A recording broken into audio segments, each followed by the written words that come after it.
Hello, সম্মানিত সংগ্রামী উপস্থিতি, এ পর্যায়ে রেলি পরবর্তী সমাজ বক্তব্য রাখবেন বাংলাদেশ ইসলামী ছাত্র শিবির কেন্দ্রীয় বিতর্ক সম্পাদক হাফেজ মিসবাহ ভাই।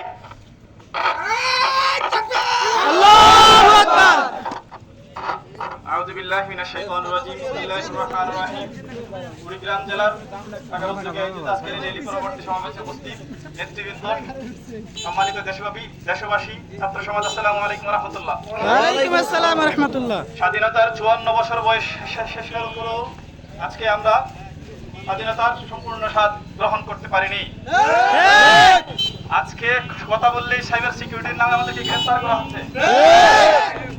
আজকের মিছিল পরবর্তী সময়ের এই সময়ে আমরা দ্রব্যমূল্যের যে ঊর্ধ্বগতি সে বিষয়ে কথা বলতে চাই।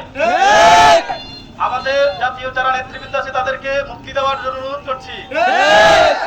সংগ্রামী, দায়িত্বশীল এবং ছাত্র সমাজ মিছিল পরবর্তী সময়ে আজকে সবাইকে এখানে সাধুবাদ জানিয়ে আজকের মিছিল আমরা সেখানেই শেষ করছি। ওয়া তাওফিক ইল্লা বিল্লাহ।